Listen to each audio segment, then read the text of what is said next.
So hello everybody, I'm Achim Olgars, the founder of the Berlin Finance Initiative, and I want to welcome you everybody here for Made in Berlin meets the United States of America. It is 1 year of a great story. I'm going to talk a little bit about this, what we did with this program.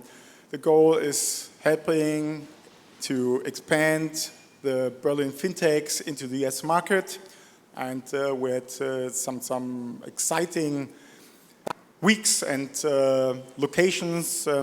We focused on the first place, Atlanta, and the second place, and don't take it wrong, I'm going to tell something to our New York guests. Of course, New York is a financial center in the US, but we started with Atlanta and then came to New York and then to Miami, to San Francisco, and this whole year of this FinTech Leaders Network that is supported by the European Union and the city of Berlin started from scratch. And Alexander and I, Alexander Dahmen from New York, sorry, maybe I need to drink something.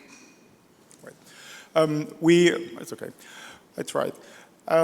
We started from zero, and we had over 1,000 guests in our network, and this was, I think, something we didn't expect. And the whole FinTech Leaders Network has about 100 active members and 35 startups out of Berlin we brought into the US market, actively helped them to find investment, to cooperate, to understand the market better, and to scale into the US market. And this is a great success, and we're happy to announce some figures from the last year. And today is the end of the first year, and we go on bridging the network into the US. And I'm very happy to have today Kristen Kaufmann here. Kristen, she came over from New York. She's the Deputy Commissioner for International Affairs of the Mayor's Office. So one could say she's the right hand or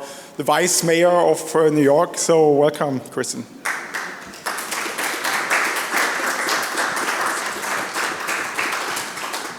Thank you so much, Achim and Max and Alex and the Berlin Finance Initiative for your gracious hospitality in this wonderful, vibrant city of Berlin. My name is Kristen Kaufmann, which is a nice German name. Unfortunately, I don't speak German, so you'll have to put up with my English. And I'm the Deputy Commissioner at the New York City Mayor's Office for International Affairs. I lead our economic development portfolio for Europe, including the vibrant city of Berlin.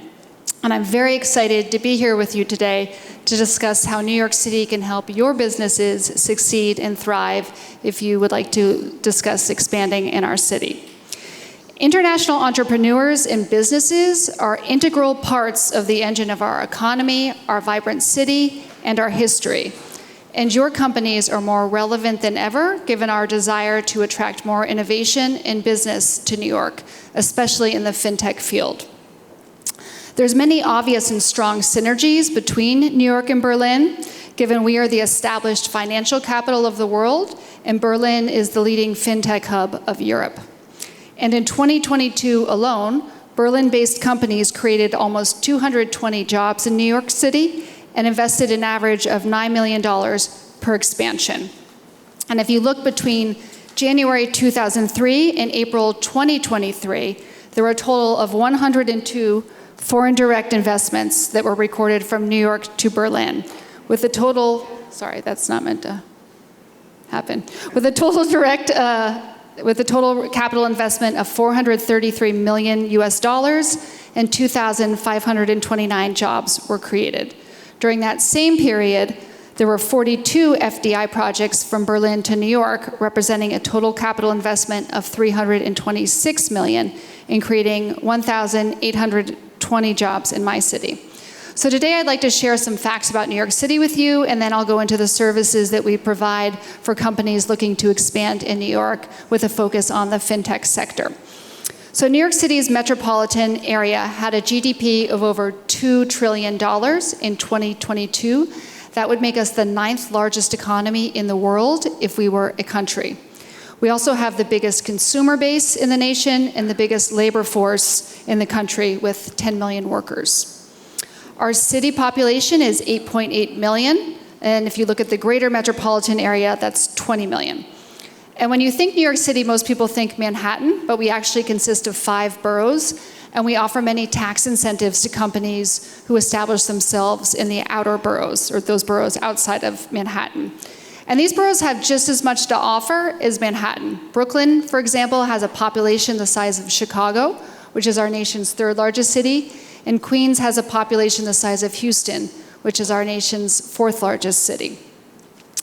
We have over 200,000 small to medium-sized businesses, and over 50 Fortune 500 companies are headquartered there.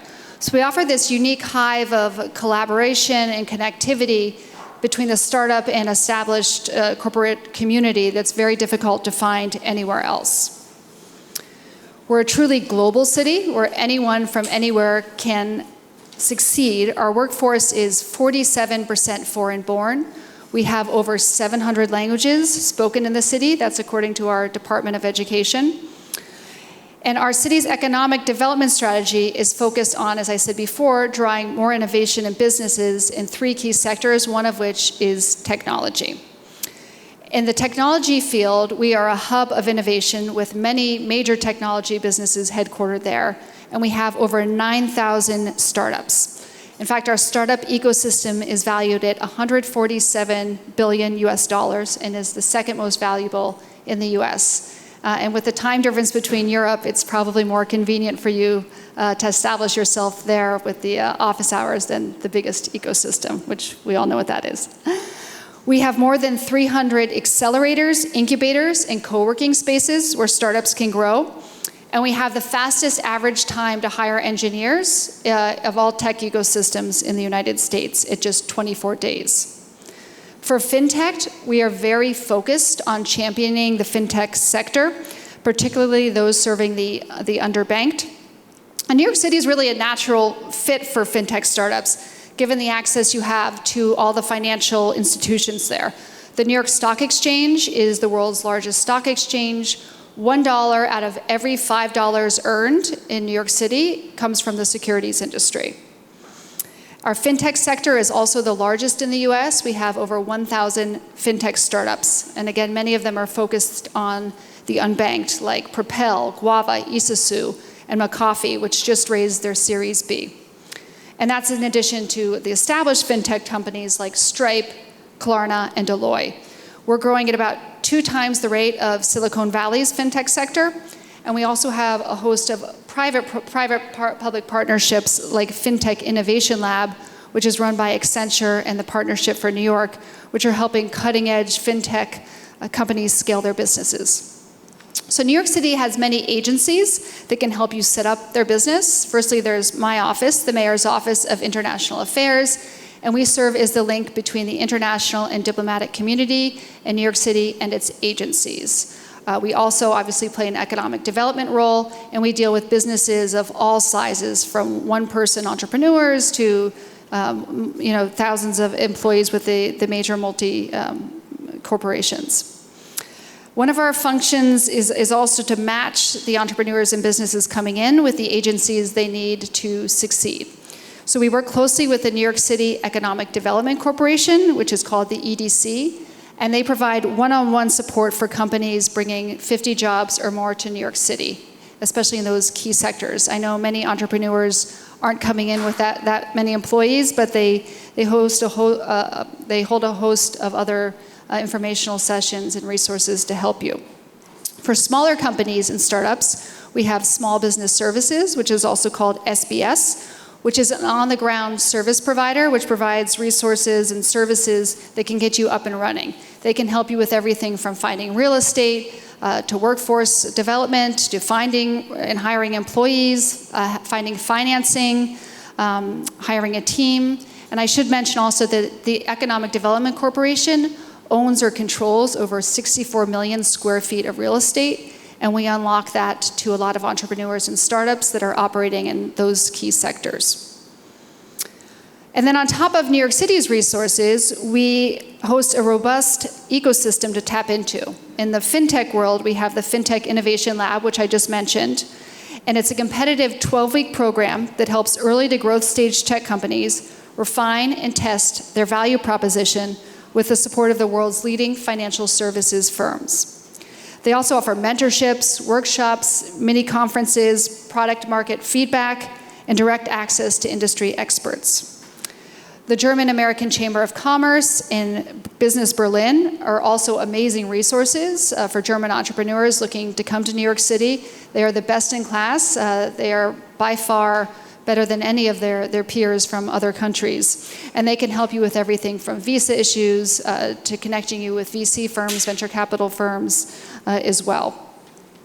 Then we have groups like the New York City Bar Association, which helps individuals and businesses find the right lawyers to meet their needs. We have various meetup groups. New Yorkers love to constantly expand their professional network and cross-pollinate, and these meetup groups are a great vehicle for establishing your network from scratch. And then we have tons of co-working spaces. We have the obvious names like WeWork and The Yard. Many of these you could find on a website we have called digital.nyc, and they also provide and can link you with mentorship opportunities, etc. So to conclude, we would love to welcome you to New York City, so please reach out if I can provide any resources or connect you with anyone. I feel that we are an ideal fit for the FinTech sector, and we welcome you with open arms. Thank you very much.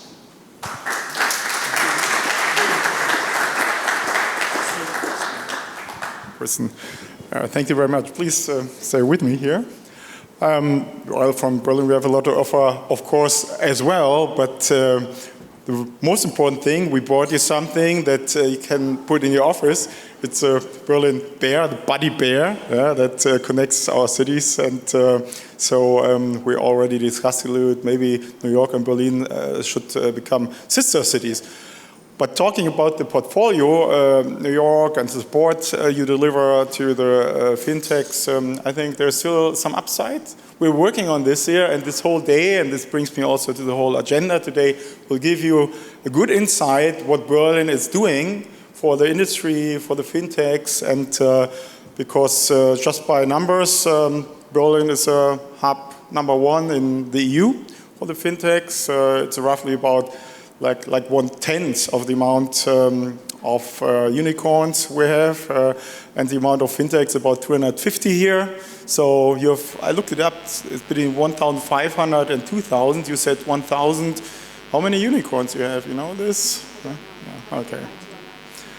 Well, so you'll be on the panel. You'll have the opportunity to talk to Christian in a second. Thanks a lot. Thank you, Christian. Yeah. All right, no, we will start the panel later, before. So thank you all. My name is Alexander, part of the Berlin Finance Initiative, and Achim and I, we started the Berlin Finance USA, which is a transatlantic program connecting FinTech Berlin, the #1 FinTech space or hub in the European Union, with the US market. And we've never had this before. So if you happen to want to go over to the US, also Christian's here, I think we cannot be closer to New York City than with Christian today, and also in the future, if you haven't been there. So please reach out to Christian later on, mingle with her. It's great to have you. And also great to have you all here. You're pretty early today, that's good. That means you're really interested in the US market. We have an air-conditioned room, which is great. We have foods, we have snacks later on. We keep you hydrated and energized throughout the whole day. And also we have a fully packed program later on. So stay here, mingle with us. Also, if you have questions to US-related things, approach me or Achim, and we're happy also to continue our work with partner cities and locations in the US. All right, so we have a 2-hour schedule for this USA block. pretty quickly, I will give a little bit of a recap because we are celebrating today 1 year of this initiative, the Transatlantic FinTech Leaders Program, which is great. And I want to recap a little bit on the activities we have done so far and some of the key figures. But I think it's more interesting for you as well to see 3 startups today who were with me yesterday in a 2 days workshop, working on their US plans. They are pretty early stage, but they still want to conquer the market. So also like they want to give you a little bit of an overview here. It's going to be an elevator style pitching, but a really slow elevator, so not a really rapid one.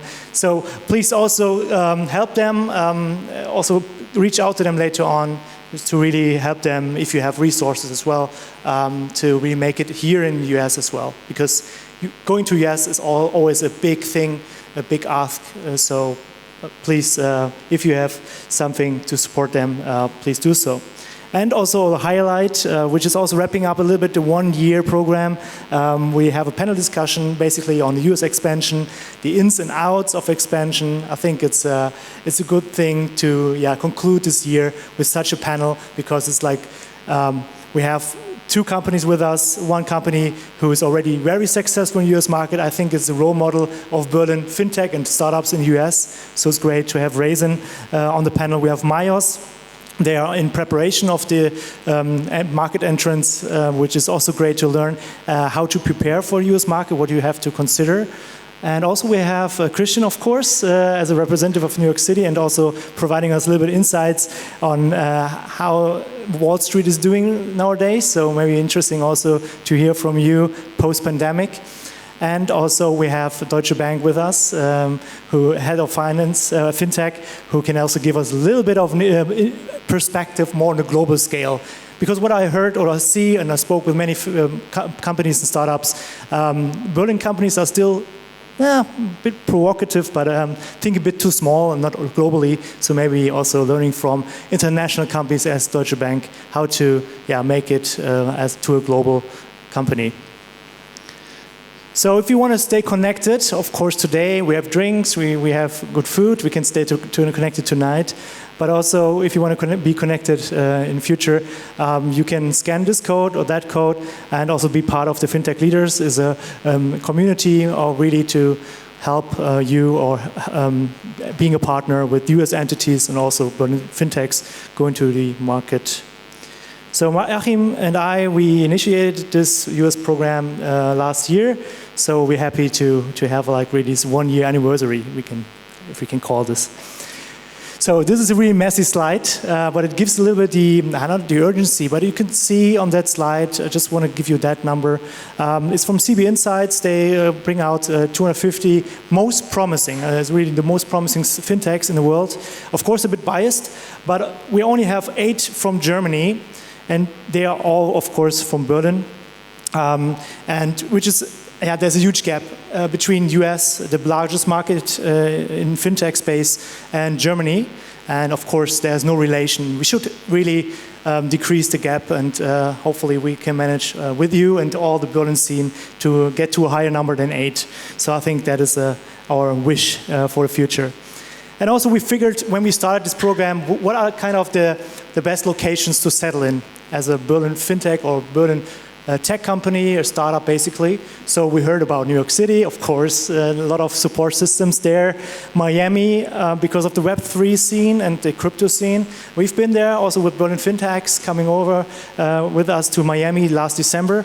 And we could see a vibrant Web3 community there. And we were there just 2 weeks after the FTX collapse, so there was a lot of noise around that topic. So it was great to bring our really great minds in crypto and Web3 over there and tell US people how to do it right, and regulations-wise. So it was great success, and also Atlanta is a hidden champion in the US in terms of payment. And I didn't know that, but 70% of all transactions every day in the US goes through Atlanta. 70%. I thought like it's New York City. It's Atlanta because there's so many global payment processors. Visa is there, Amex is there, but most prominently, you might know this brand or this company is called Global Payment. They're dominating the space and payments world. So they're there. So if you want to be in partnerships with Visa or Global Payment and you're looking for, then of course Atlanta is also a nice soft landing location.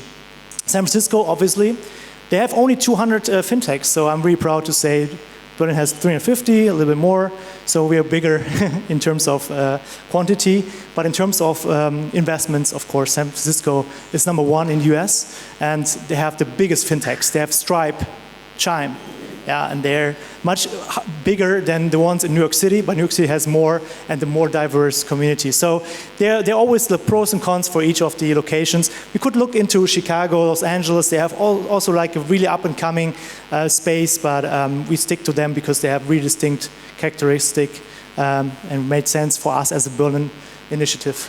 So we started in 2022, last year, really quickly. We've been to 3 major fin and tech hotspots. So as Achim said, Atlanta, New York City, Miami, and San Francisco.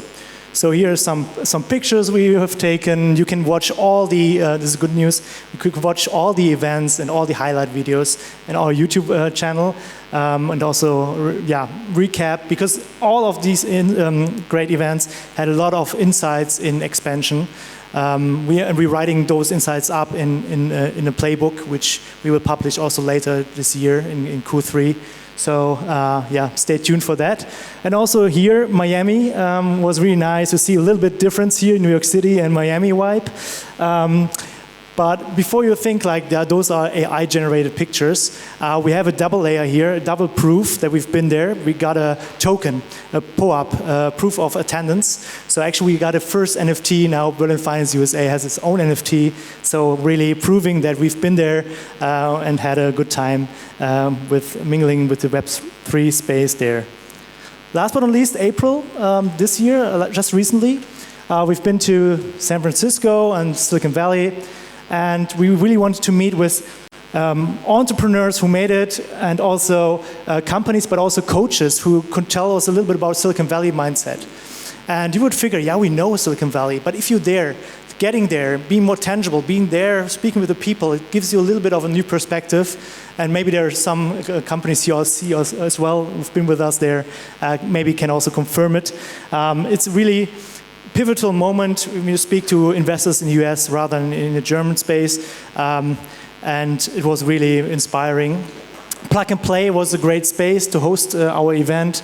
Zaid Amidi is there on this picture. He's one of the first founders of N26, not investors, sorry. And yeah, it's a great place to hang out. We also had a meeting with Taulia. Taulia is an American fintech being acquired by SAP.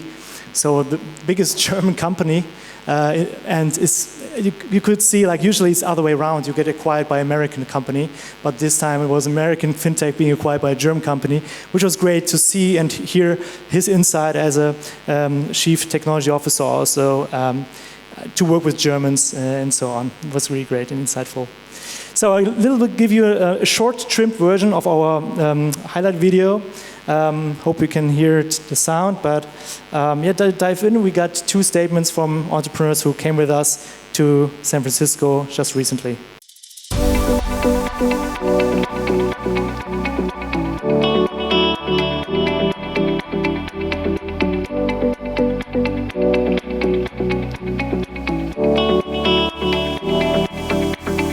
So we arrived here in the Bay Area to connect Berlin FinTech with local VCs, business angel groups, also entrepreneurs, those exchanges with those partners, and also entrepreneurs especially are really ignited our excitement. Not only go-to-market strategies and learn from each other, but also about leadership skills and operational activities they do, and we should also apply in Germany. So we hear all over, there's never been a better timing to launch a company and also operate overseas here in the US.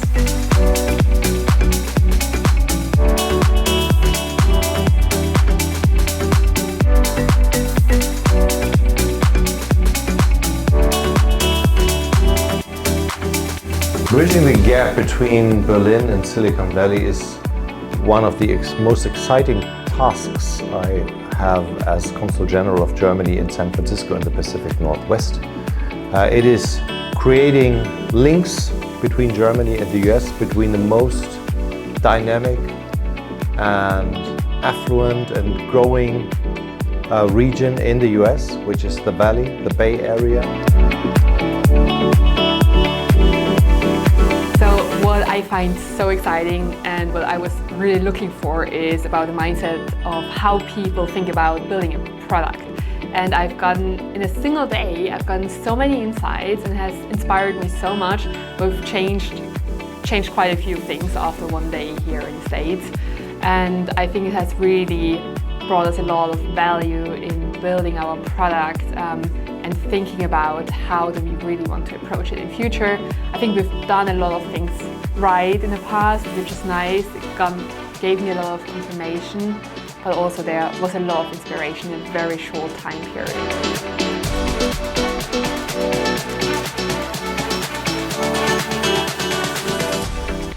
Coming from the product view, in the end, we are here to educate the consumers, but we're also, of course, we're targeting banks. Banks are the ones who, throughout the world, have the magic sauce that we're using, which is transactional data. So kind of like linking towards the banks and understanding what their needs are is going to help us transforming and developing our market entry strategy, developing our playbook on how we want to tackle this market. And I think interacting with people from the industry in the Valley is massively helpful in that whole process.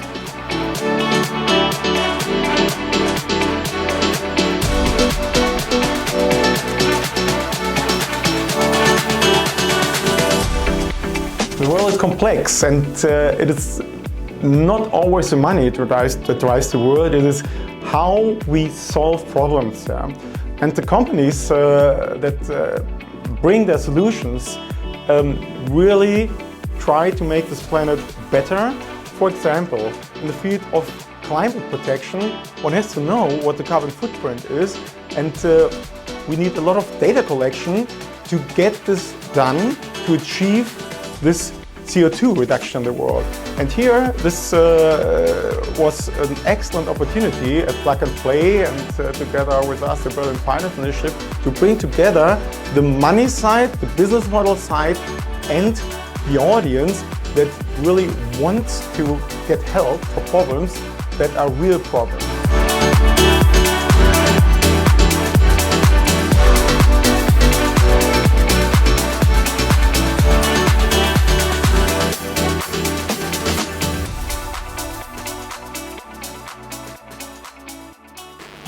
Obviously, US market is a big market to crack and to enter the market.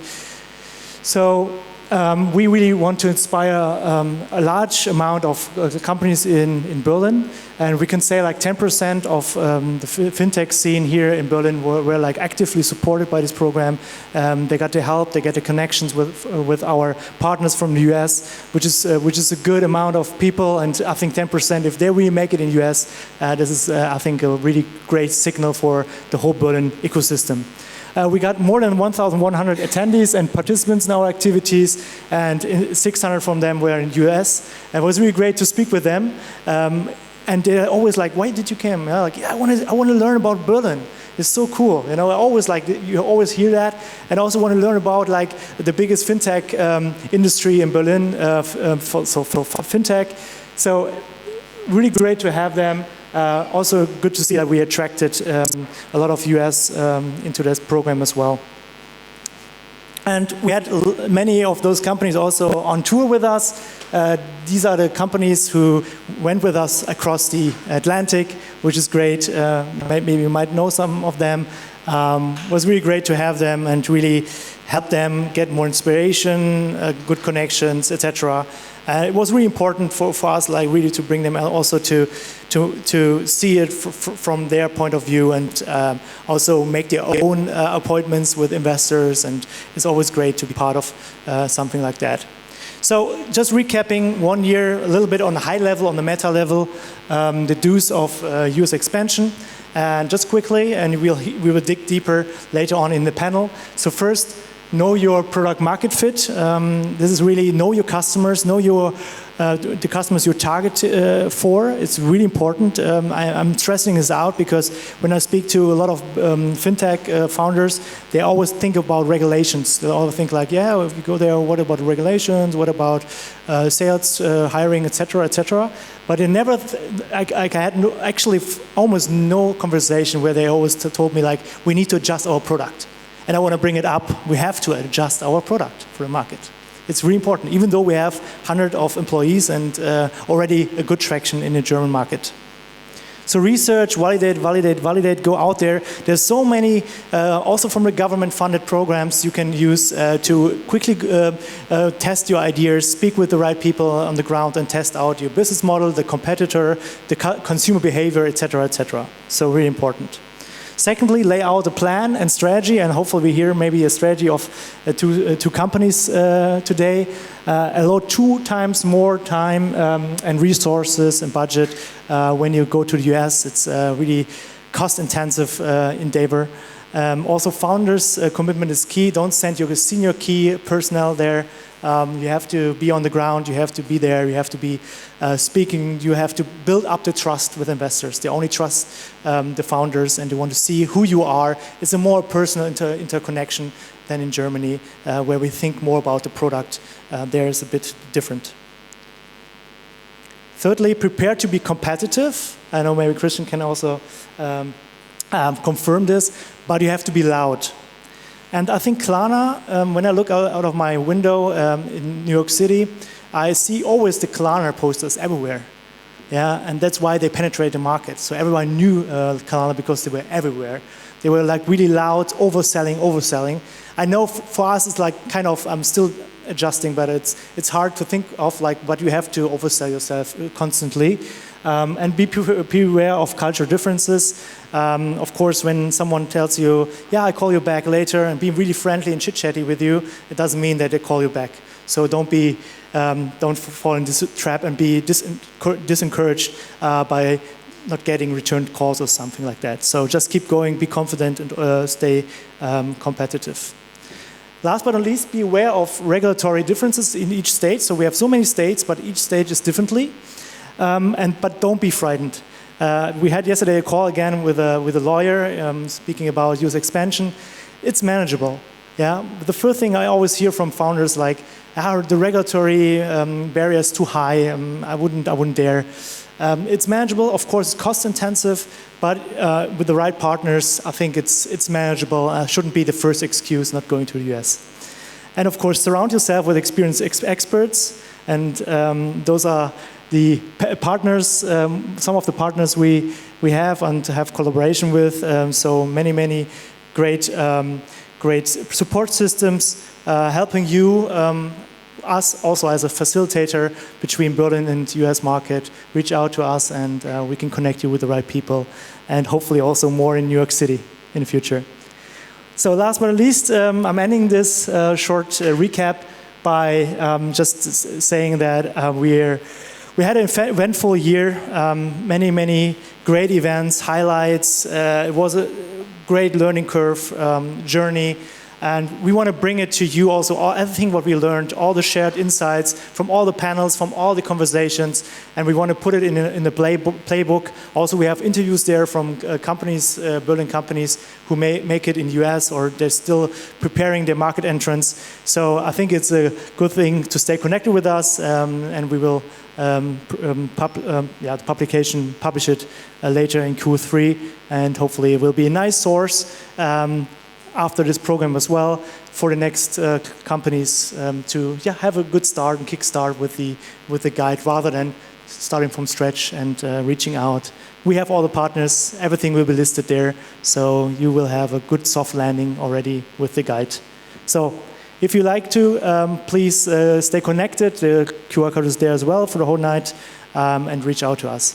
Thank you so much for being here. And so for the next part, we are going to have like 3 pitches from startups who spent the last 2 days in a really hot room. I'm sweating right now, but it was much hotter the last 2 days. And it was really great to give them a little bit of a guidance with experienced coaches how to make it in US. So this was our US expansion workshop the last 2 days, and yeah, I want to give you the opportunity to get them to know a little bit, also to reach out and have a good follow-up with them. So with no further ado, thank you so much for being here. And we're just starting right in with the first startup, Fidan. So if you have a phone, you can actually also scan the QR code. There will be an open text field. I think Fidan is also really looking forward to your feedback on anything, and just the open text field. So yeah, so 3 minutes, and then some Q&As from you if you want to. Thank you. So, given we don't have so much time, I'm going to keep this short and then allow you guys to ask some questions. But I want to thank Alex first for the last 2 days. It was hot, but it was... I feel if we look for the US expansion now, we would be way more prepared than I was, before we went to this workshop. So thanks to everyone. So my name is Fidan. I'm founder and a co-CEO of Kudos Labs. Forgot to put the name of the company in here, but saying it now. We're basically in the intersection of fintech and gaming. We're based here in Berlin. We're building cross-platform financial services targeting gamers in their native ecosystem. So that means Discord, Twitch, and wherever else a gamer spends their time. You might ask yourself, why gamers? We feel that gamers today, they're underbanked. No one speaks their language. It's a very young audience. And they love everything that essentially is gamified, rewards, freebies. So to me, this has always been a match made in heaven.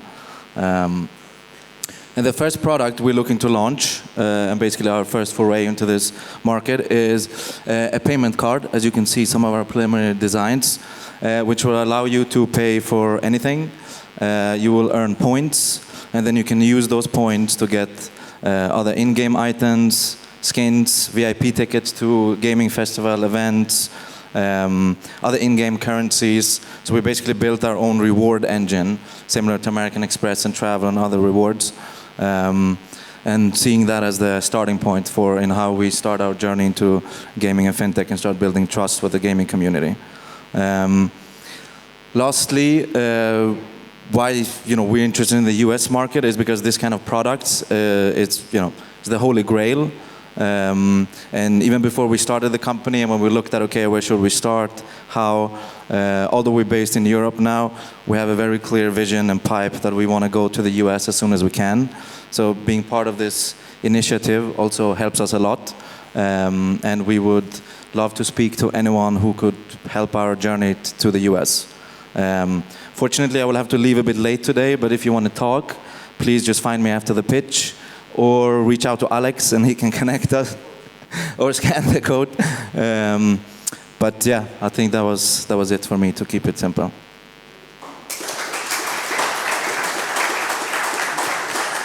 So any questions from the audience? Gaming, fintech, great intersection. There's one, just...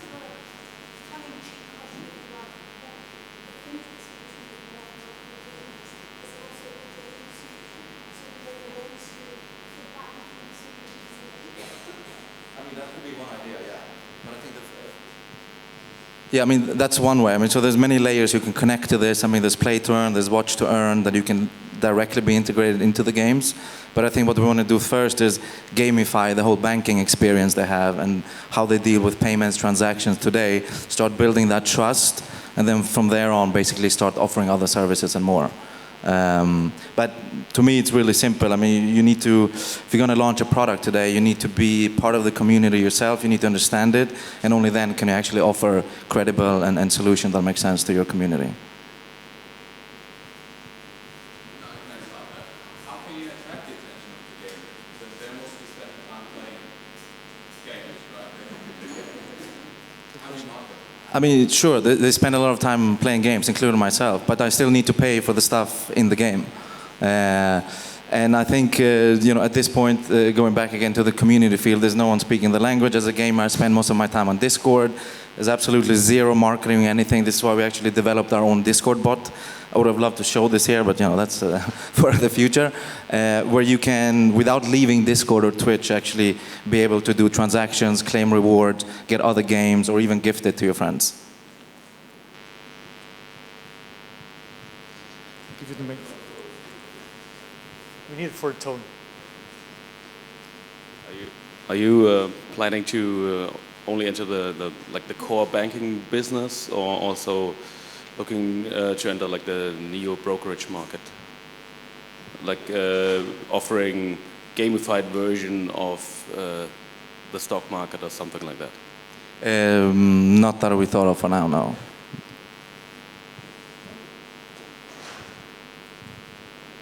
All right. Thank you so much. Thank you. Thank you.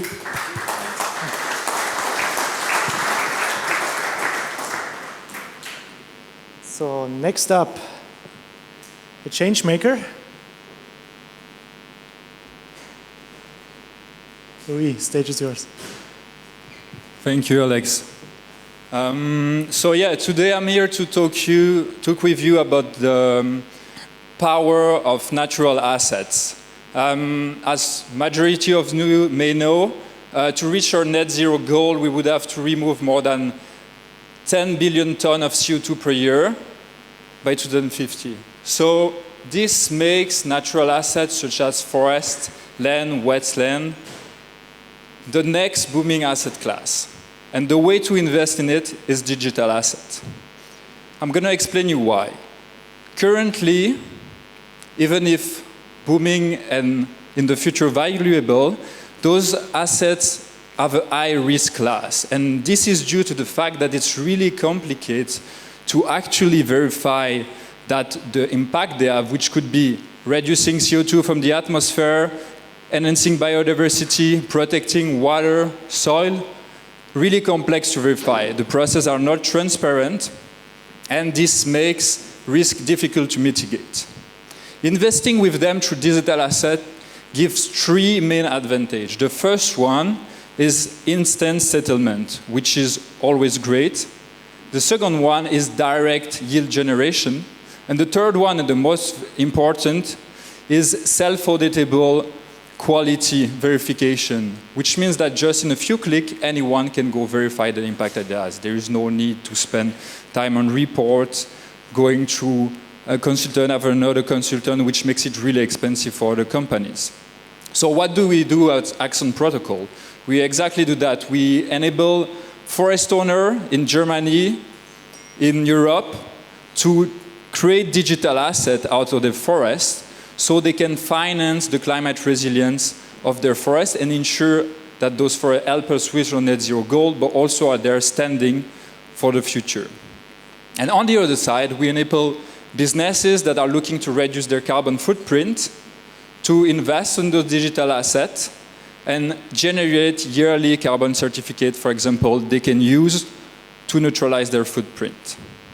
So that's about what we do. I think I'm really happy to open the floor for questions and happy to talk afterward. We are looking for partners to run pilot projects here in Germany and Europe.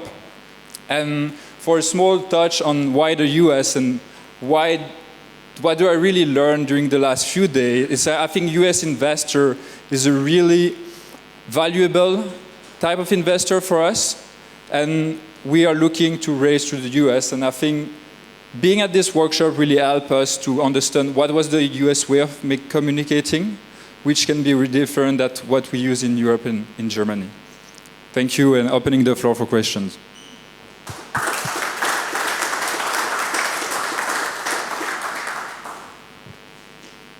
Hi, many digital assets require huge amounts of electricity, which then burns fossil fuels. Are you taking that into consideration with reducing carbon emissions when it might increase carbon emissions using digital assets? Yeah, so it really depends on like which infrastructure you use to issue your digital asset. Some infrastructure layers are actually not emitting that much CO2. Not really much that like a Visa transaction. So it really depends on choice. On some case, it can be really true, right? You need to make your choice right. But on other case, the amount of energy needed is not that high. So it depends on the situation created and the technology you used.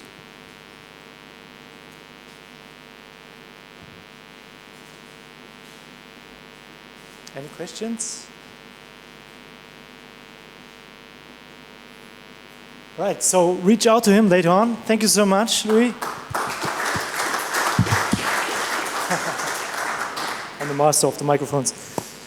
So last but not least, emission. Raoul, hi. Clap it up. Hello, everyone. I would like to start with a little story of myself, because I'm actually a filmmaker. So really early on in my life, I found my passion for directing and screenwriting movies. And I got in touch with the subject of sustainability because I went to the rainforest in Brazil and saw how it got burned down. And that was for me the starting point to think about how I can use my privileged position to contribute to that issue, and learned intensively about how the economy and sustainability are connected. And with that, really it's something where we all in that transformation process, and that means that companies are now forced to transform and rethink their business models. And it's not anymore a question of if, but really of how and how quickly we can do it. And that leads to a bunch of problems that companies are facing now. Because not only are they heavily regulated now on the subject in Europe, and they need to transform, they have compliance risks, they have greenwashing risks, but also they have a workforce that expects them to position themselves authentically towards the subject. So when you as a company cannot make it clear to your employees that you actually take it serious, you're going to lose your top talent. And moreover, you're going to have a hard time actually being able to hire the top talent of tomorrow, because the young generation, my generation, we want to work for an employer that we believe in actually is really sustainable and social and drives that transformation forward. So what we did, or what we created, is a digital learning platform which combines understanding and action and content and software. And we do that by really creating a learning experience that's much more fun and engaging for employees. And we give them back the sense of purpose into their day-to-day work. We have the two main metrics for that are, on the one side, employee engagement. So we increase employee engagement numbers, and that directly links to how good their retention rates are of employees and our clients, so that saves them costs. And on the other hand, we have 25% of users learning outside of work hours because they have so much fun learning and consuming our content. And that saves opportunity costs so that they can actually focus on their core work. So now we are working with banks mainly. So we started with the financial service industry and really focus on sustainable finance, working with banks like Crédit Agricole, or also in the Volks- and Raiffeisen Bank Association here in Germany. Of course, learning and having been in San Francisco, we talked to a lot of companies on the subject there, and we saw there is a big need there as well. And they're actually, especially in California, really open for the subject, and I'm sure the same thing applies for the US. So our goal and our vision is to come to the US as quick as possible. Thank you very much. Any questions to emission? So actually, when we were in San Francisco, we had an ESG panel in front of an American audience. I think it was 40 minutes, planned. In the end, the Q&A was the longest Q&A I've ever experienced. Americans are so interested in the ESG topic there. So I think it's a good segment also, or kind of a segment to look into for Berlin to go to the US. So great to have you. Any questions for emission, for Raoul? Also, you can reach out to him later on in networking. Paulo's there as well, also from emission. So happy to connect and mingle. Okay, guys. Thank you.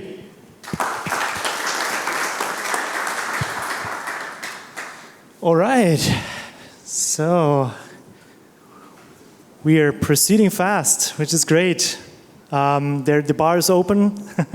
You can also have a drink in between if you want to. So the next is our main part is our panel. A bit earlier, I hope everyone is here. Katharina is here. Perfect. Hi. Thanks. See you in person first time. Kilian, please come up. Nico. And Christian, of course. Just wherever you want to. I will sit probably there.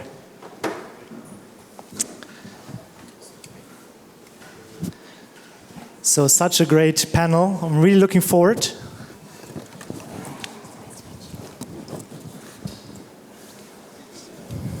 So, thank you for being here. Happy belated birthday. I saw it on LinkedIn yesterday. Thank you. Hope you had a great birthday party yesterday.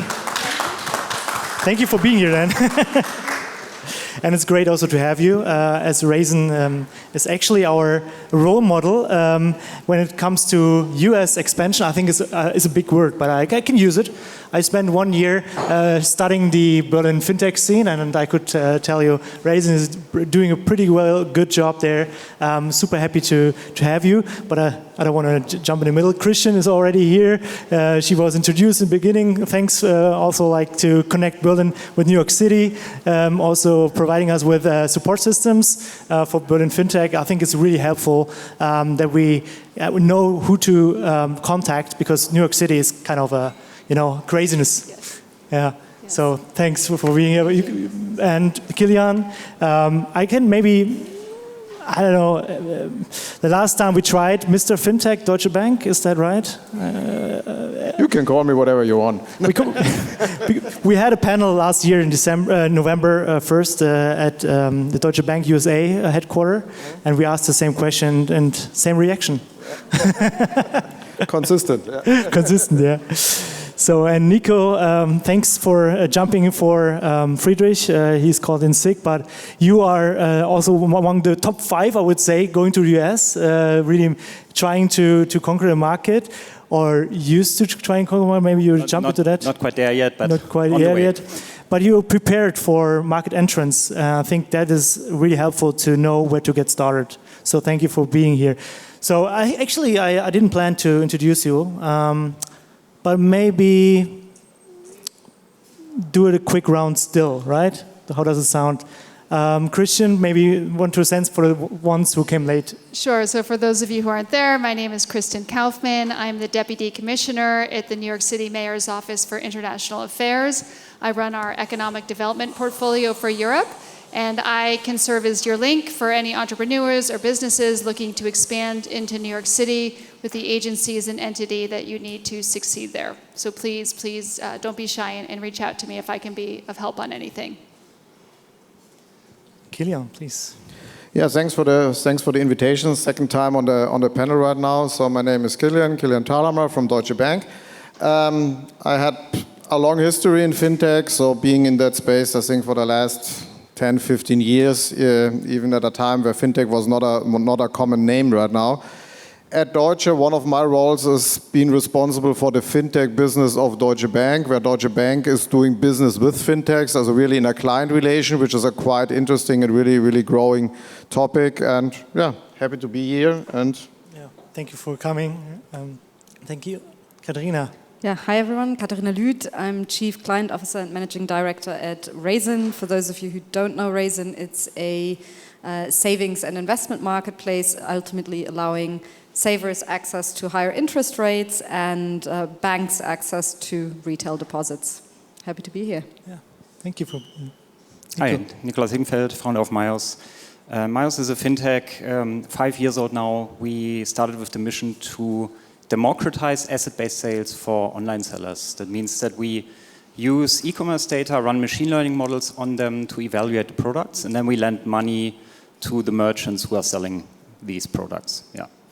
So really great panel, having the truly global perspective as Deutsche Bank, New York City's perspective on Germany, and also representing a little bit what's going on there, and choose companies who are in touch or entered the market already, which is great.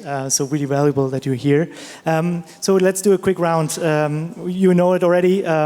With your fingers, with both fingers, show with your hand on a scale from 1 to 10, 1 being the German or the Berlin FinTech scene is not getting there, or it's just getting started, and 10 is world-class, world-leading FinTech scene. So on 3, what do you think? Christian, I keep you a little bit excluded in this, but maybe you 3.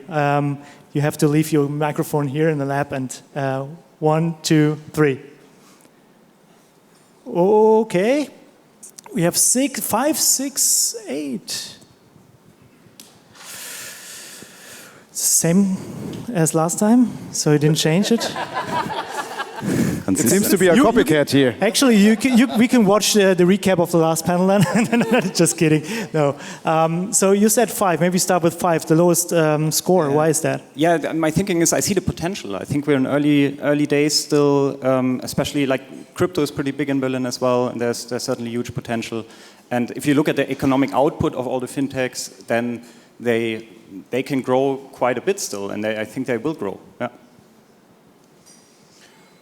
What about you? Yeah, I'll follow on. So yeah, I think we're in a good place, but comparing it to a couple of other places, London as an example, the size is still has potential. Yeah, that's probably a good way to put it. So I think we're on a good track, but we can be more. Yeah.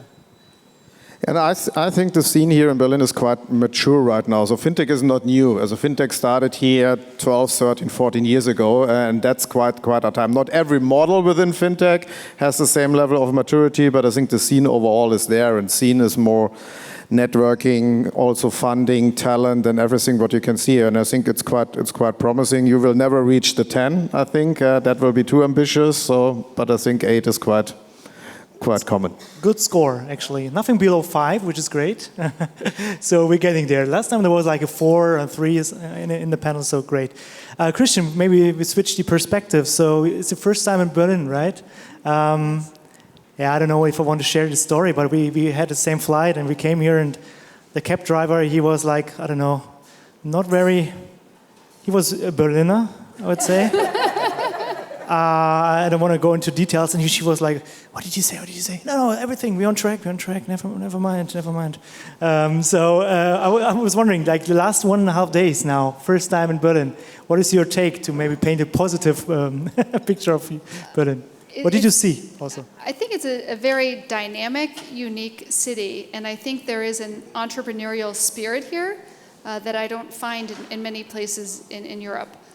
There seems to be a lot of professional risk-taking, which is a good thing, and it's an important factor, especially as you go out to get financing. So I've been very impressed. I've had very productive meetings, thanks to the Berlin Finance Initiative and Business Berlin, that I feel that I can take back to the city and can develop into different relationships. Yeah, that's great. Great you liked it, and still we have some time today to make the best of your time. Flying back tomorrow, right? Yes. Fortunately. So I want to stick a little bit to the high level, to the scene. What do you think, why is it important for Berlin FinTech to expand or to even consider the US market? Maybe take a more high-level view for Kilian, if you... Happy to take it. I think in general, as always, when you look at top-down at the markets, so US in general is the biggest market at all. That's a simple statement. We all know that US is not US. It's a lot of diversified market. I think New York is a market for its own, so not comparable to all the other ones, but it's a mature market. It's a market where we can learn a lot of them. And on the other side, it's a market when you are ambitious, proof is okay. It's much more ambitious than just expanding to the Netherlands or Austria. So I think money is there, but it's also a big risk, and that is also not a challenging thing when we are in an area in a time where risk and growth is maybe not prior one, where more profitability and funding is prior one. That is now a little bit tricky for expansion to the US, and that's, I think, a good discussion right now, how to tackle that new situation, which changed a lot comparing to our last panel 6 or 7 months ago. Yeah, absolutely. Great. So I'm also interested in the entrepreneurial or the startups perspective. What do you think, US market is particularly interesting for Raisin, of course? Yeah, I mean, size. So it's basically, if I look the entire EU and UK market combined just in the savings space, it's around 12 trillion euros, and I think US is around 16. So just looking at that, it's a giant size. And yes, US is not the US, but then on the other hand, Europe and UK is also definitely not a single market, and multiple languages, etc. So in that context, the multiple different markets in the US still make it more of a single market than the EU market. So yes, it's clearly one where you can really prove that you can scale. Yeah. And it's maybe also interesting to see if you have such a large market than the US, that even niches in the US are big enough. They are maybe too small in Germany or in France, but in the US it's big enough. So that means for fintechs who are targeting very narrow niches or are solving very special problems, US could be quite interesting. I think another argument is also a cultural one. Like the people in the US tend to be adventurous and more adventurous than Europeans, so it might be a good place to test new things in general because people might be faster adopting them, I think. Yeah. Yeah. You might be biased because you're lending and saving, but sticking to segments and niches, what do you think could be a nice niche or segment for Berlin FinTech conquering the US market? Do you have a take? It's a hard one, yeah. It's a hard one. It's a little bit a consulting question.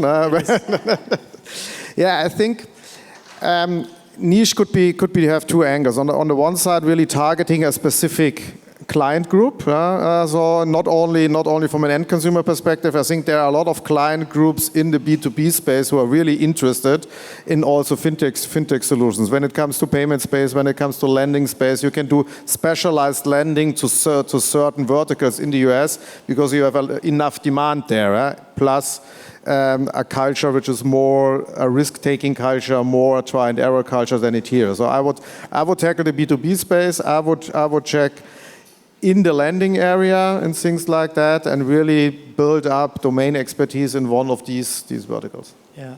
So there's a keyword B2B already in it. Also, what we learned, B2B is a good approach. But maybe Katharina, sticking to this question, still segments, savings. Wow, Americans, they don't save, right? Or Christian, maybe, what do you think? I save. You save. It's great. But they do. I think that's the thing, right? So if you look at the total market size of savings and investments, yes, investments is by far the bigger segment. But again, right, it's 16 trillion. I think it's US dollars, not euros, but still 16 trillion. That's a lot of zeros. So it's a very big market. Yes, investments is twice the size, but there still is a lot of money in savings. And so there's huge potential there, even though, yes, we all associate more capital markets affinity with Anglo-Saxon countries such as the US or even the UK maybe, and yes, Germans are savers in the traditional sense when we think about it. But also US Americans keep a certain share of their money in liquid assets typically. So it might be a smaller share, but if you look at the overall wealth, it's still a very, very large addressable market. And with our demographics, I just want to add, there's going to be a major transfer of that wealth as the baby boomers age. There was going to be a record-breaking amount of wealth of savings that are transferred to the next generation, which also provides an opportunity for some fintechs. Yeah. We'll speak about perfect market timing as well later on. Hopefully there's a take as well. Nico, your model is also quite unique. I didn't know before. It's more B2B lending, asset-based lending. So what brought you to the US? Or what was you thinking about US? Is it like a segment you think like it's underserved? Yeah, it's not a blue ocean, of course. I mean, there's a lot of competition also in our space. I think we benchmarked the decision to say, okay, are we going to go by proximity and like go country by country in Europe and maybe have a couple of smaller countries that might be blue oceans because there's not a lot of competition? Or do we want to take a leap and like address the biggest market first? That's of course not homogeneous, but in some aspects it actually is, and we just decided for the latter. Yeah. Yeah. Also, like when we look at our target customers, we are heavily Amazon-based. It's the number one Amazon market in the world by like a factor of 8 compared to number 2 and 3, which is Germany and the UK. So, yeah. And you have an address in Miami, or was it? we have an address in Miami. You can send a mail there if you like. Yeah, that's great. So speaking of Miami, now the opposite on the East Coast in New York City. So I'm curious, what happened at Wall Street after the pandemic? What's going on there, and is it a location we should think of as the financial sector here from Berlin? It's still the financial capital of the world post-COVID, and in the past 6 months, obviously with the implosion of SVB and rising interest rates, there was obviously a decrease in capital fundraising and in IPOs. A lot of Wall Street is forecasting that that's going to reverse itself a bit in the second half of the year. But regardless of what the economy does, Americans and VC firms love transformational technologies. And if you have a good product, it's still going to be able to make it market to market. You're still going to have access to capital. We're not, our venture capital system is not going to zero. So I think it's going to be more difficult for maybe second-tier startups or someone whose technology isn't as promising. But if you have something transformational, it's going to be successful. And you're going to have access to capital for it. Yeah.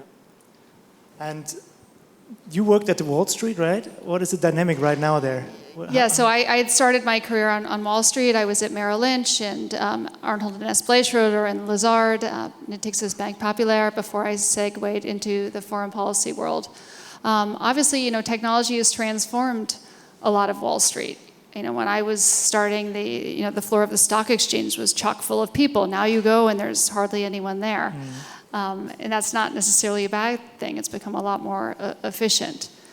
Yeah, I was walking around there and it was empty. But there were traders still. It was really fun to see. Yeah, so New York obviously has a lot of partnerships and a lot of also companies you can partner with. Also Deutsche Bank is in the US. Raisin also work with on the partner level, also with Deutsche Bank and several other banks, which is great. So let's emphasize a little bit or discuss the role of partnerships to enter the US market. What is your take? Maybe one of you might start. Should I start? Or? Sure.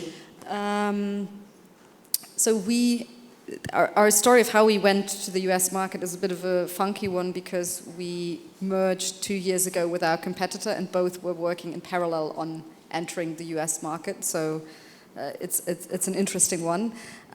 We did actually, on the sort of Raisin side versus the ex-deposit solution side, we did do a very small acquisition. But so that was basically an in for us to, not via partnership, but via an acquisition, get expertise on the ground, get people that were partially in the US, actually partially in Spain, funnily enough, but people that had worked with banks in the US for 20 plus years, because we felt that this insider, let's say, market expertise is necessary. We indeed have our offices in New York City.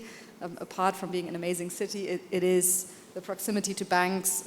For Europe, I think there's also an advantage of time zone. So West Coast is tricky when you think of working alongside group in terms of time zone. You end up having about an hour and a half overlap, which is fairly limited unless you make people get up extremely early or work very late. So, yeah.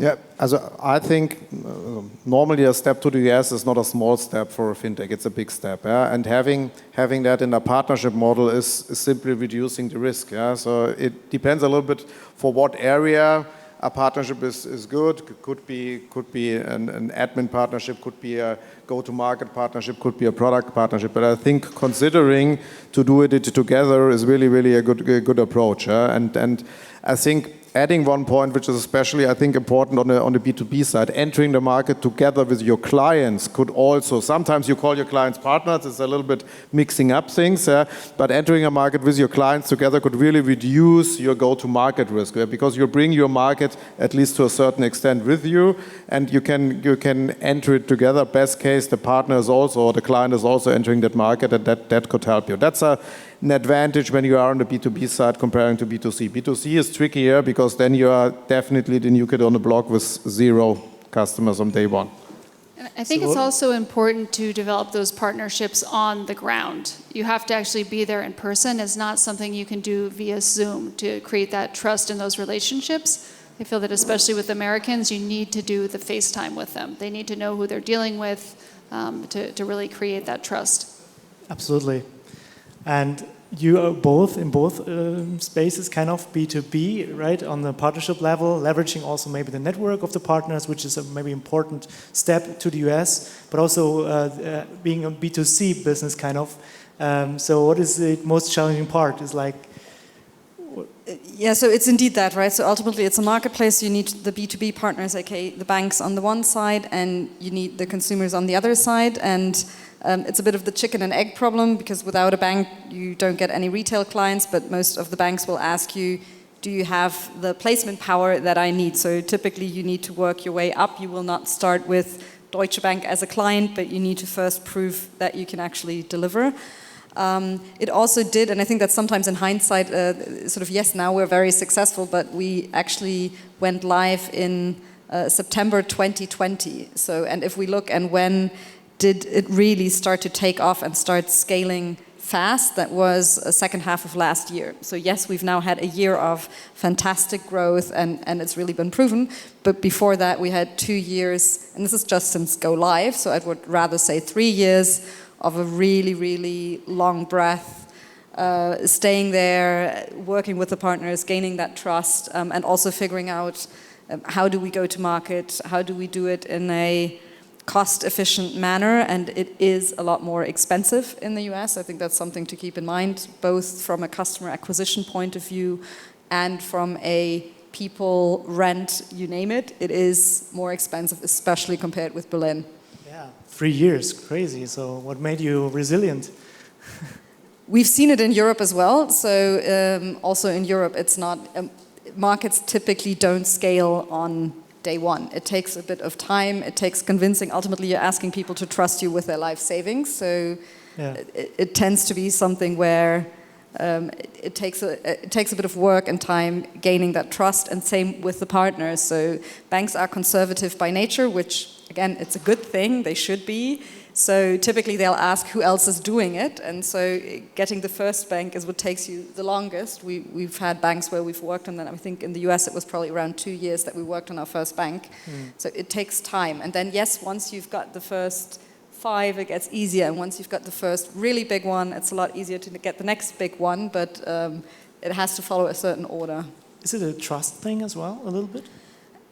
Yes, and also, I mean, if you look at it, you need to. So if a bank partners with someone new, you go through legal, you go through compliance, you go through IT risk, you name it. So they'll ask you, is it okay from a regulatory perspective? So the level of comfort you can give any of those departments, if you can say this is the following other 10 people that have signed off on it, makes it a lot easier, because also by that, so one, they see others have done it, and 2, by then you probably have answered all of the questions that someone's going to ask you before, and you have the documentation in place and all of that fun stuff as well. Yeah.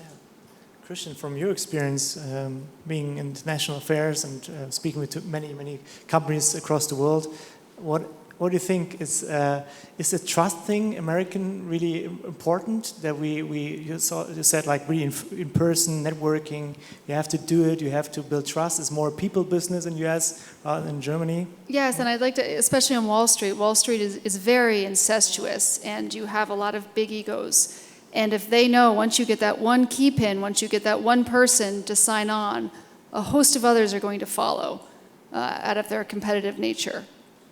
So it is a very small community, so once you do break in, you're in. But you can't just, you have to nurture that relationship to keep that trust going. Absolutely. But contacting person, I know it firsthand, it's really, really great. You go outside New York City, you have like the events, you always meet like great people, also high-level people, and they're really approachable, which I really like. But then building up the trust and getting a first client or partner, I think it's a long time building this trust. Nico, speaking of trust partnerships, you have micro merchants, right? A little bit smaller partnerships. Do you call them clients, or is it part? Yeah, sometimes I discuss with my co-founder if they are clients or customers. But yeah, technically clients. So it's B2B very close to B2C. Where it's strictly B2B is really partnerships, and that is mainly focused on lead gen, and I think that's for us also the most important type of partnership when entering a new market. Like we saw that with the UK, and it seems to be the same with the US. Yeah. The great thing is there are many companies out there, e-commerce service providers, SaaS providers, who have a base in the US and in Europe and the UK, and so when you have them as a partner in one country, one market, you can go with them together to the new market, or sometimes the other way around. If you know Amazon, you might know Jungle Scout, based in Austin, Texas. So they're one of the biggest Amazon analytics providers, and with them we have a good partnership in Europe. So of course it makes sense to also partner up with them in a new market. Yeah. Nico, I'm also very interested in your experience with the US market, because you've been to several times in Silicon Valley with us in New York City and Atlanta, and also with the German Accelerator. You had a program there. So tell us a little bit about what is your take on these experiences and how we should see the US market. Is it like a changing? You get a change of perspective if you going there and experience it firsthand? Yeah, definitely. I mean, that was said before. You can't do it over Zoom. You have to go there. You have to be present, of course. Geographically, I think Christian said it. It's tough if you're orienting westwards towards California. You have the time difference, and also it's as a fintech, the much more relevant network is on the eastern board, of course. Yeah. On the other hand, if you really want to look for AI, machine learning talent, I think, and we made that experience with the German Accelerator. So we sent our data people there to talk to some AI experts there, and I think there's no other place to find that kind of talent. Yeah. Yeah. Any pitfalls to avoid? Because you spoke to so many investors, people, partners. Anything you could share? Would you think you have done differently in hindsight? Yeah, I mean, last year we set a goal, get market ready basically with less than $100,000 US, and that's might go against conventional wisdom because everybody tells you, yeah, double the budget, but in the end, when you adopt a lean startup approach and be very cost efficient and cost conscious, you can do this. Maybe one big learning we had when structuring the contracts was don't take everything the so-called experts tell you, also in the legal domain, by its word. Like for an example, our legal counsel told us you have to pick a state where you want to start, and then we can do a pilot there in the state, and then you can expand from there and go state by state, because every state has a different regulation. And so we thought about it, looked where the potential customers are, ended up with Miami and Florida and New York, and started structuring the loan contracts. And then through our network, we got in touch with a seller based in Delaware. And so we said, hey, that's a great pilot customer. Told our lawyer, let's have a look at Delaware. And it turned out you can use Delaware law also in the lending domain for almost every other state in the US. So we could have saved a lot of time and some legal costs as well by focusing directly on a state that just is suitable for the contracts for almost any other state, and then you can remove a lot of complexity from the legal side. Yeah. Okay. Great story. So actually you can be also leaner. That's what he's saying.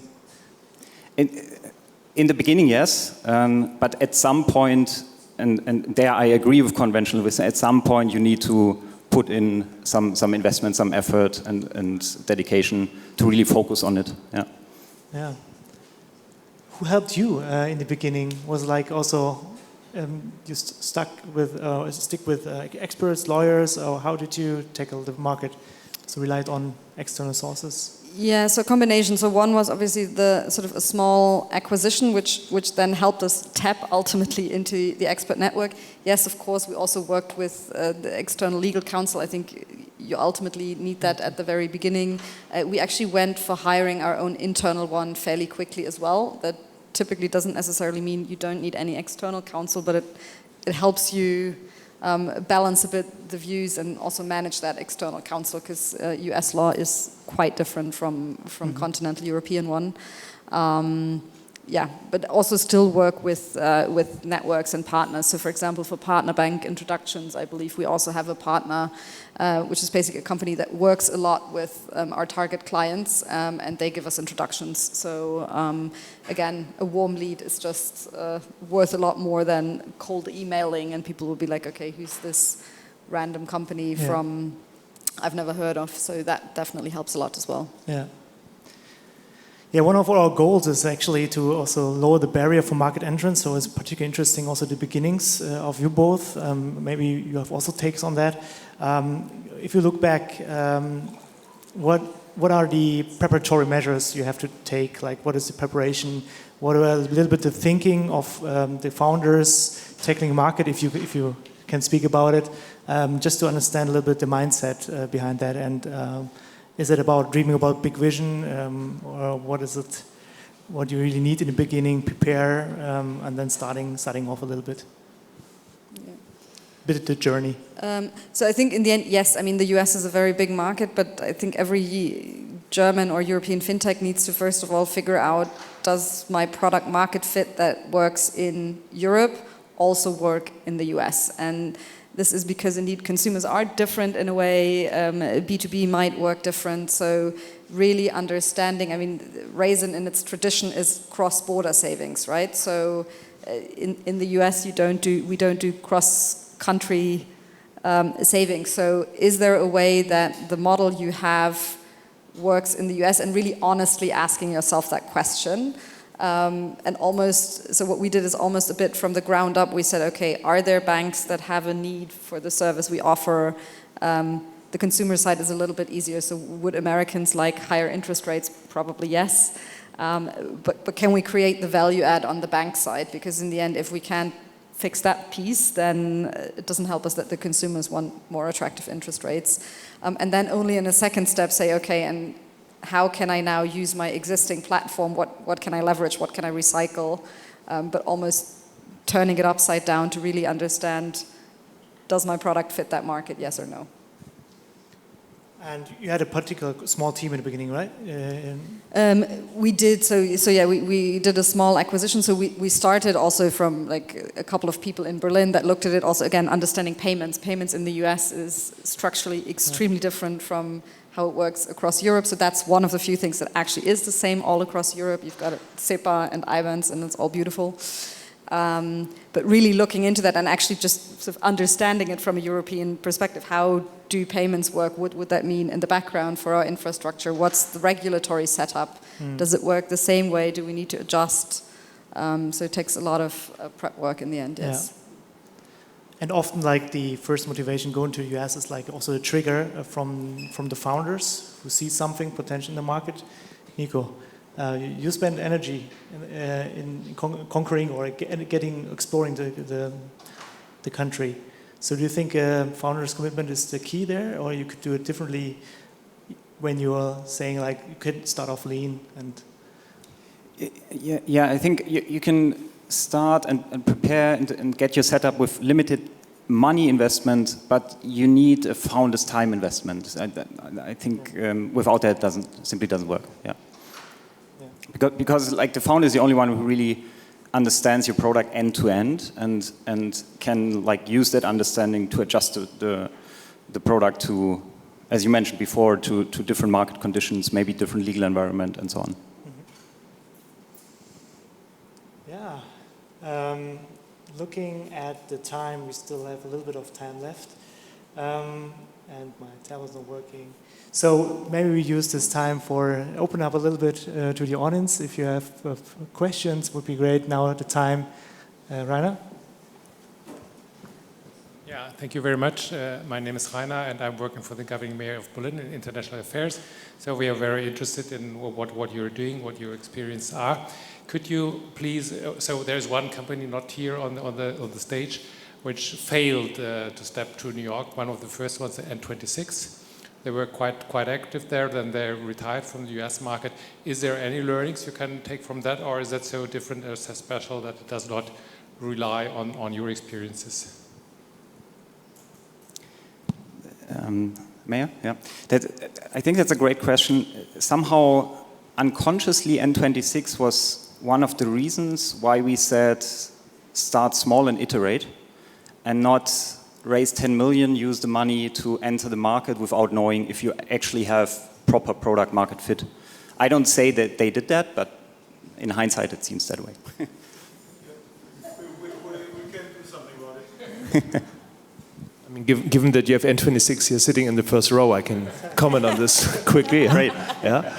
But no, I mean, you touched on the point that when you have a B2C business, clearly, you go from Europe where you have SEPA payments easy to scale from Germany to France to Spain to Italy. When you do the step over the big pond, it's an entirely different game. Yeah. I mean, it started off with the mere fact that, believe it or not, consumers in the United States, they have checks. Right. I mean, they mail checks from A to B. You get your paycheck weekly on a monthly basis. So as a bank in the United States, you should be in a position to cash a check. Yeah. That's a notion that in Europe just doesn't exist anymore. Yeah. So very simple things. And when you come up with a business model where you say all you need is your app and a card, yeah, you basically truly have to expand your product offering. As you said, it's an entirely different technology on the payment side. So I think my advice from having that experience and seeing that, expansion is not always easy, when you do this step, you really have to make sure that you have the right product market fit, that you have attention from founders. It's a time issue, it's a resource issue. And in the B2C business, to scale globally, it's an entirely different game. So I would actually say, the N26 example is maybe not the proper example in this context. I think there's a lot of opportunity, particularly in the B2B business. And in B2C, again, it's different if you're Spotify and you sell music, or if you really have like a regulated bank product. I think that's also part of the story. Yeah, but I think it's a quite German thing that we always talk about failing in the US. I think there's a lot of learning in going to the US, which is important for the other markets, for the product at all. So I would not call it failing it if some company decided to take the risk and go over, because it's always a risk, and then see after a certain time, to whatever reasons, okay, it maybe not works out, or it took us more money, more time, or the market is changing. And I think that's a valuable thing also in the other direction. Absolutely, I agree. We spoke in the beginning with FinTech founders, and they were like also, yeah, N26 didn't make it, regulatory is high, and it was already a little bit, verbrannte Erde, burnt ashes, I don't know if they're a little bit, from that perspective, rather than seeing the market as an opportunity space. It's a problem space, it's an opportunity space. And that is actually what we also try, hopefully, with the next generations. Any more questions? We have still time. That was good. Yeah, please.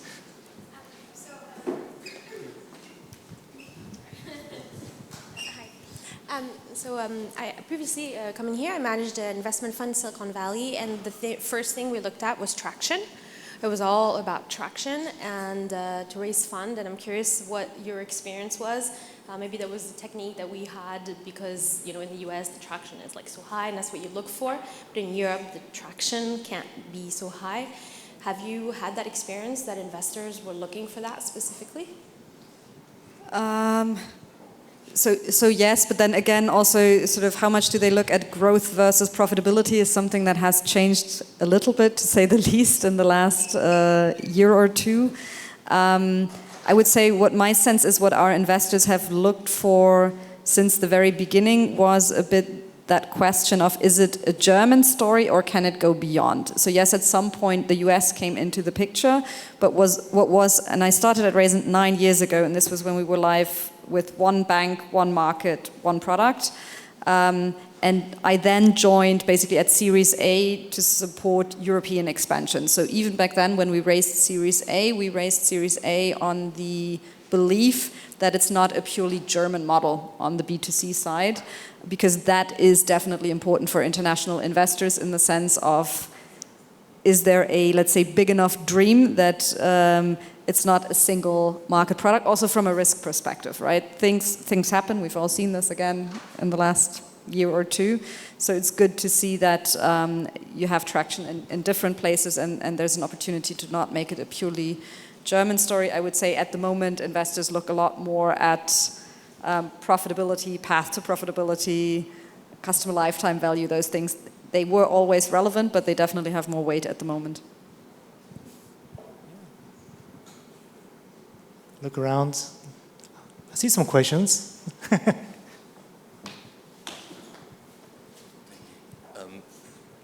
I don't know whom I should direct that question, but what kind of a difference do you guys think the regulation of AI will have in terms of in the US and in Europe? Do you think it will create a gap in tech literacy in the future, or has it already created something like that? Thank you. Did you say will it create a gap in what? In tech literacy, technological literacy, digital knowledge. Oh, literacy, technological literacy. I think it's going to decrease the gap. The U.S. This is at the federal level, so I have no input on it. But definitely, it needs to be regulated. They're already discussing regulatory frameworks, but I think it's going to be decreasing the gap. Hard to say. In which it depends a little bit on the angle you look at that. Yes, I think they can bridge some gaps there, but I think the regulatory approach you have in Europe compared to the regulatory approach you have in the US is completely different. So, and I think this is maybe not a bridge to gap between these. It's different approaches. So, and if you have completely different approaches, there's nothing you can bridge in between. This is, from my perspective, hard to answer. No?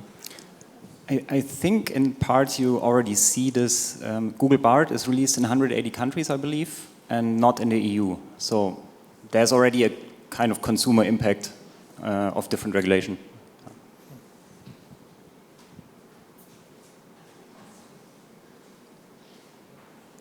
All right. The question is, how smart is money? We are always looking for smart money, and currently, it's a very general question, what role plays the investor for expansion? And what is the call of the founder saying, we go to the market, or is more the investor's call? So how smart is this money with the investors?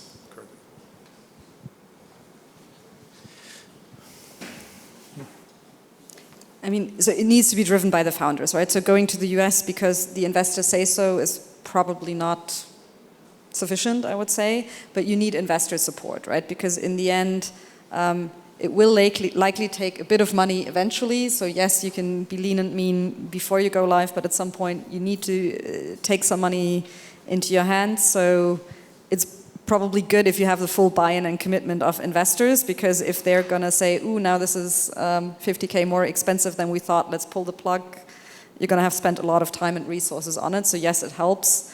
It potentially helps if you have a US investor in there, but I don't think it's necessarily needed. It can help with the introductions, etc. But I suspect if you have someone who's specialized in fintech based in London, that can be more useful than having an investor with an extremely broad portfolio in the US. So I wouldn't say you absolutely need a US investor in there.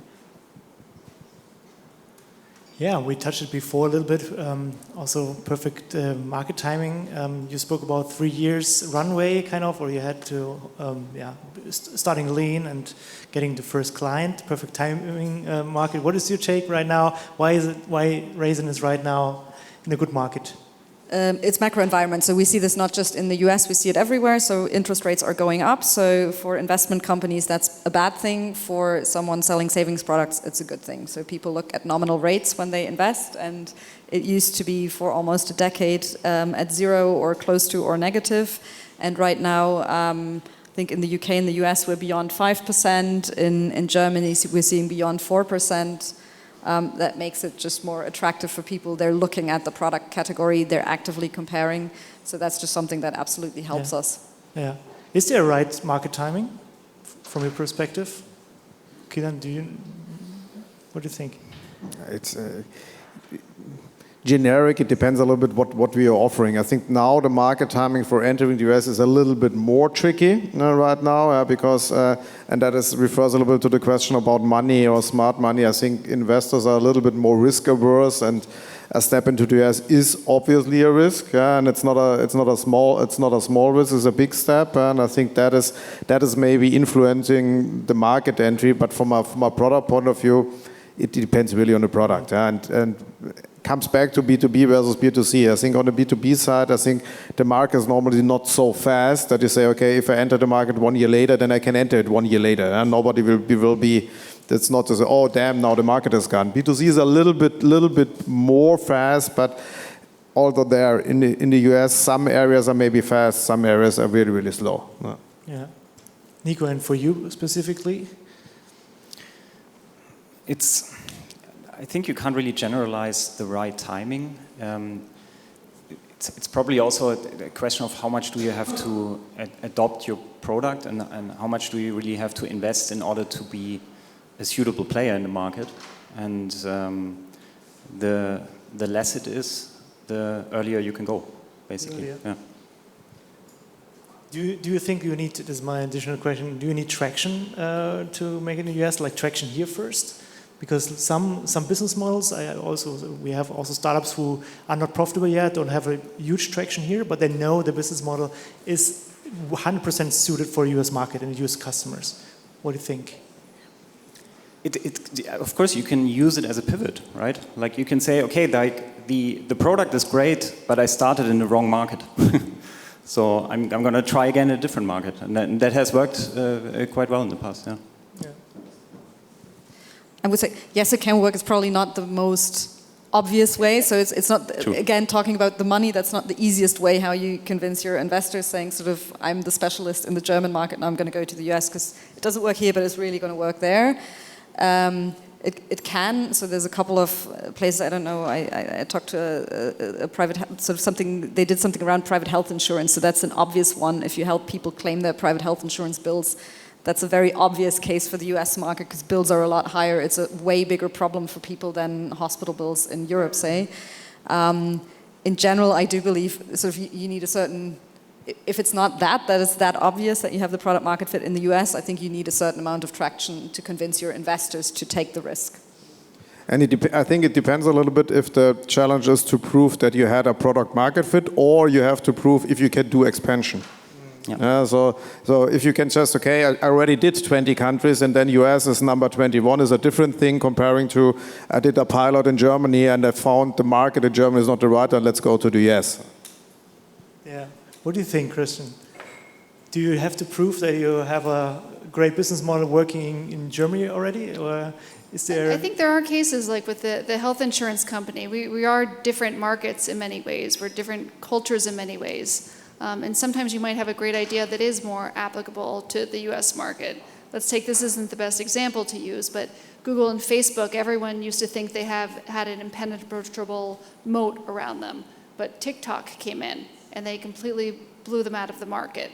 I don't like TikTok as a company, but my point is their app wasn't super successful, as successful as it is in the US in the home country, but it took the US by storm. So if you have a different viewpoint, which you do coming from the German market, it's something that you can capitalize on. Yeah, absolutely.